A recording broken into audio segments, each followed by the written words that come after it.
Hello बच्चों, चलिए प्रश्न को समझते हैं। क्या किसी पिंड का द्रव्यमान केंद्र आवश्यक रूप से पिंड के भीतर ही होता है?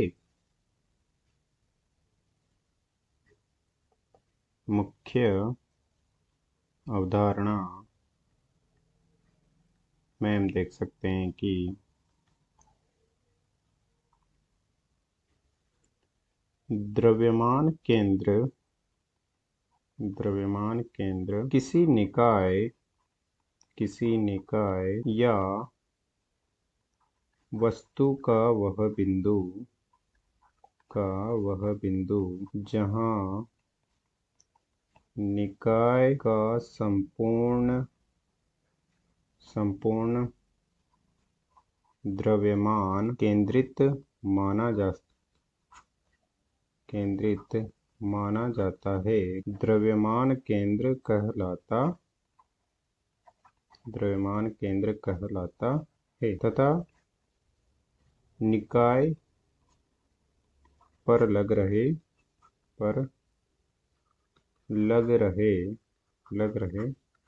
सभी बाह्य बल इस द्रव्यमान केंद्र पर आरोपित माने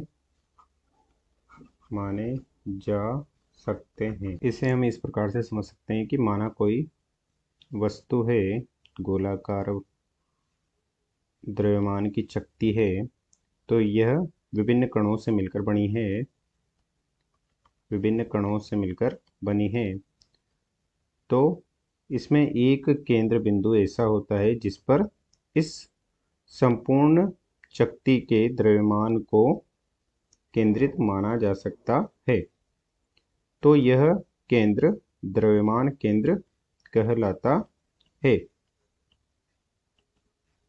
तथा यदि इस चकती पर कोई भी बाह्य बल लग रहा होगा तो हम उसे द्रव्यमान केंद्र पर आरोपित मान सकते हैं तथा एक कण के रूप में मानकर उस पर गणना कर सकते हैं। द्रव्यमान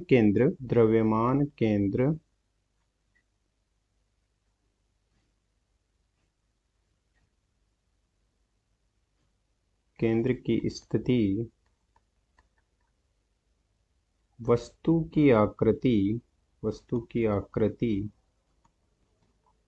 व द्रव्यमान वितरण पर निर्भर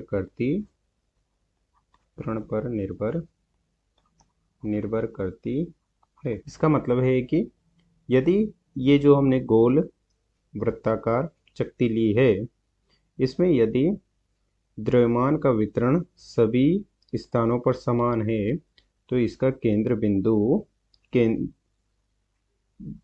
चकती के केंद्र पर होगा, इसका द्रव्यमान केंद्र।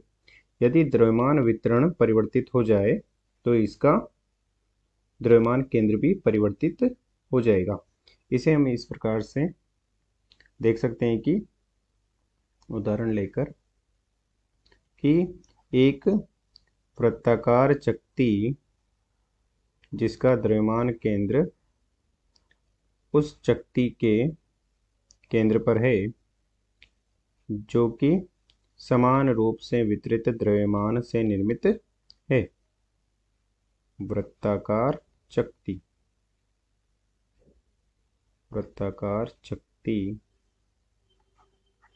जबकि एक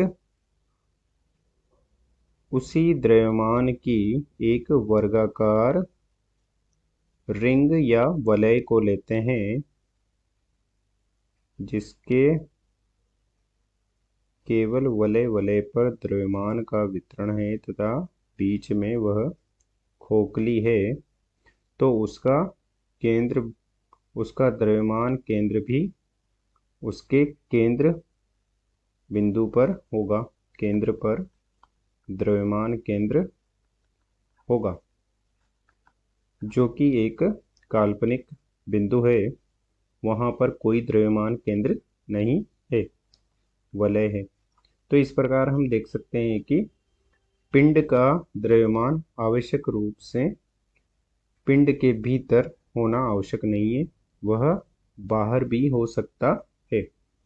या हम इसे इस प्रकार से देख सकते हैं कि कोई इस प्रकार की आकृति है, एल शेप की कोई आकृति है जिसमें द्रव्यमान का वितरण इस प्रकार से है, तो इसका द्रव्यमान केंद्र इन दोनों सिरों को मिलाने वाली रेखा पर कहीं बाहर स्थित होगा। द्रव्यमान केंद्र इस तरह बाहर स्थित होगा। इस प्रकार से हम देख सकते हैं कि यह आवश्यक नहीं है कि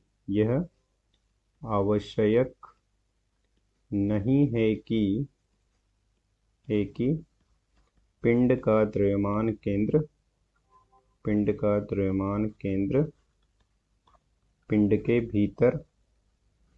भीतर ही स्थित हो। द्रव्यमान केंद्र